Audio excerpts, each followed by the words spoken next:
Certain activities become so much a part of our lives that we lose sight of how dangerous they can be. I'm William Shatner. Tonight, true stories of hope and healing on Rescue 911. We begin outside Rome, New York on March 6, 1993. A snowstorm had recently blanketed the area, leaving ideal conditions for 16-year-old Lisa Tomasi and her 10-year-old sister Courtney to go snowmobiling.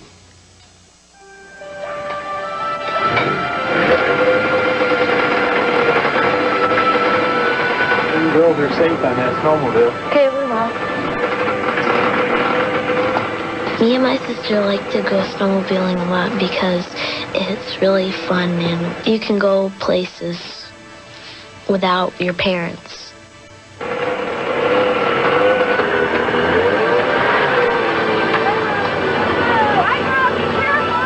My mom told us to watch for cars when we crossed the roads. We knew that things could happen on snowmobiles, but that's why we tried to be really careful. We wanted to go somewhere new, so we drove to the woods to see what it was like.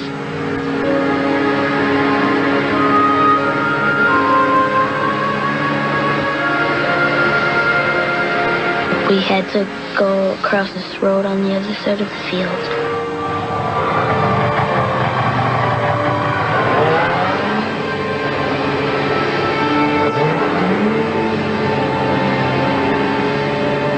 There was this little path, so we followed it, and it led us to a bridge.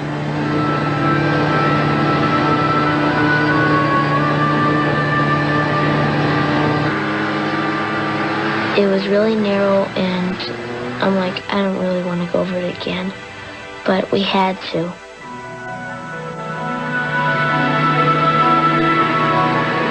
I started getting scared, but I didn't tell Lisa that.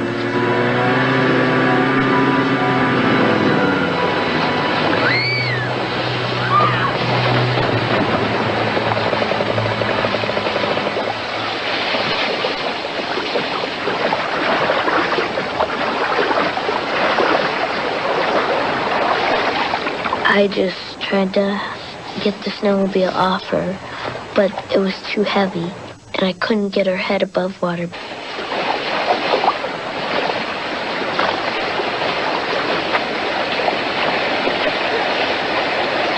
I felt really bad about leaving Lisa, but I knew that I needed to get help.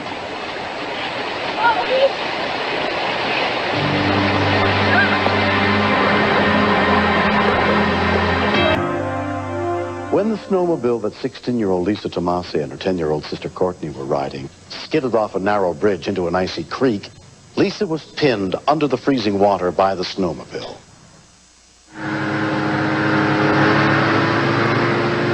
That day, brothers David and Doug Shimoleski were snowmobiling on a trail they hadn't taken in more than 10 years.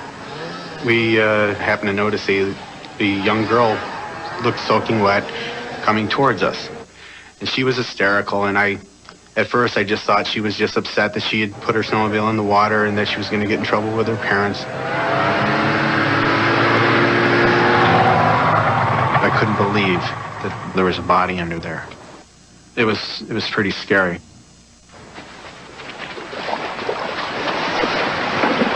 Hand her to me, Dave. Hey, Doug, I need your help. Get down here, man. Hurry up. Her clothing was caught on the snowmobile, and she was heavy from all the water weight. Come here, man. Got her? Yeah, I got her. Her mask was full of water, and I looked into her eyes, and there was nobody home. Pull her flat, Dave. My hands were frozen, and I was fumbling with her helmet to try to get it off. Hold up, Doug. You gotta get her into her lungs now. I knew she wasn't breathing, and I was really scared because we didn't know how long she was underneath the water. I tried to get a pulse, and I couldn't feel anything. But I knew we had to get some air into her lungs. Breathe. Breathe. Come on, breathe. She always got me mad, but I really loved my sister, and I wanted her to stay with me and my mom. Come on, breathe. the air just rushed right out, just like I was blowing up a balloon and letting it go. Come on, breathe!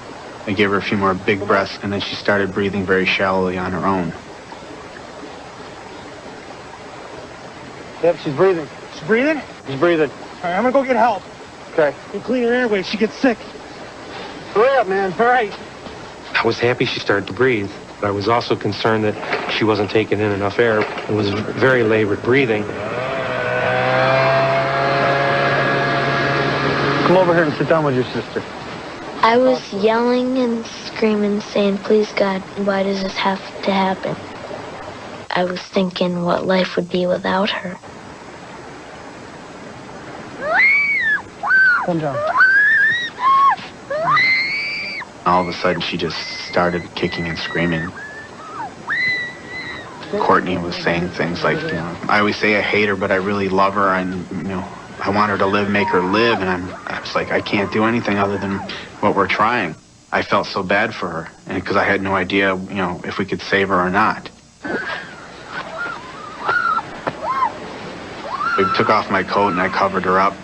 I had nothing else to offer. Help's on the way, Dave. Great, Doug. I thought for sure there might be some brain damage because, you know, she just kept screaming and her eyes weren't really working well either. And I thought, oh boy, you know, did I do the right thing? You know, did we do the right thing? And I said, yeah, we had to, because at least we gave her a chance to live, because life is real precious. The Lake Delta Volunteer Fire Units were the first to arrive, led by Deputy Chief Paul Taylor. When I opened up the door, I could hear her screaming from down in the woods. It was a very high-pitched, shrill screaming. It makes you work faster, run harder. Didn't have any idea what was wrong with her at that point. But I knew it couldn't have been too good if she was screaming like that. You're gonna be okay. Help's on the way. Okay? Lisa? It was difficult to do any secondary survey on her whatsoever, or to stabilize her neck, for that matter, because of the flailing around. It was a sign of a head injury. It was a bad sign. Okay, they're here to help you. They're here to help you. Grab her. Got it? You got it? Now get the board. Okay, ready? Ready? Get the board. 3. Good. I got into the Stokes basket and straddled her head and shoulders with my legs and held down her head, shoulders, and neck. And then we towed her out with the snowmobile.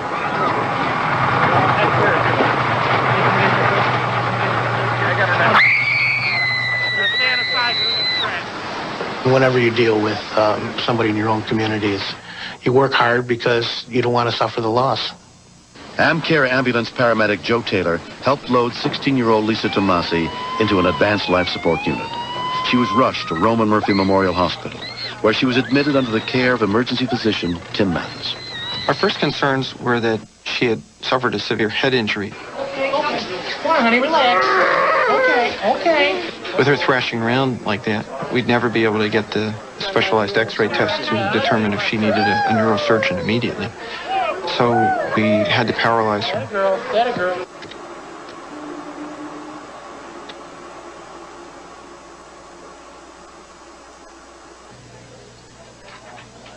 Karen Tomasi joined her daughters at the hospital. I just felt helpless, and it was my fault. I shouldn't have let him gone out. You know, I should have been with him. You know, all that stuff was going through, you know, as a parent, you know, that I should have done this, should have done that. You know, she shouldn't be here right now. It was like I was in a nightmare, and that I was going to wake up, and it was all going to be over with. But it wasn't. After she came back from CAT scan, her lungs began to swell with fluid, and that made her progressively more difficult to breathe for. How bad is it? He said it was very, very bad, and there was a very good possibility that she wouldn't make it. And I told him that he was wrong. I said, she's going to be all right. I said, I know my daughter. She's a fighter. I said, she's going to be all right. Come on in, Mom. Neither one of my kids ever been in the hospital before. This year later, I felt so helpless. I wanted to take the place of her so bad. She knows that I'm talking to her. She knows. She hear me. She knows it's. Yeah? Oh, she feels so cold. Lisa was transferred to the Health Science Center at Syracuse. And by the next morning when her mother came to see her, she had regained consciousness. Hi, honey. It's Mom. Hi. I love you. What? Even though she had this respirator, she was trying to talk to me. Lisa, do you want to try to write something to your mom and get you a piece of paper? We'll help you. She'll go get your piece of paper and a pen. We'll help you. Here, honey. Now hang on to it for you.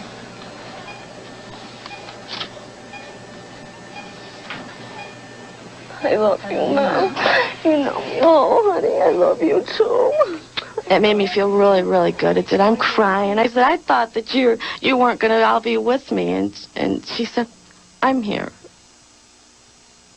What am I, the ship? Yeah. I don't forget what I am. Okay, 8. 1, 2, 3, 4. Snowmobiling will always be one of my hobbies, but going over that bridge, definitely, that was a big mistake. I was just pay. She's not any different than what she was before. No. Yes! Hey! There's a lot of things that I really have to be thankful for. The AmCare, the fire department, the doctors, but the 3 most important people in my book are my daughter, Courtney, Dave, and Doug Shimoleski. If it wasn't for them, my daughter would be dead right now. It's the bottom line. On behalf of the United County Sheriff's Department, I'd like David Shimoleski to come forward. Doug and Dave Shimoleski were honored by the city of Rome for what they did that day to save Lisa's life. I didn't really know what she looked like, you know, all made up and with dry hair and all. And when my brother pointed her out, I almost lost it. It was a pretty happy time because I guess we had a lot to do with her being here. My sister didn't want to leave my sight in the hospital, and I thought that was sweet. She's my best friend. I haven't told her that she is. I'll always be there for her no matter what. When she was in the hospital, she said, I love you to me. And so now I know that she really does love me.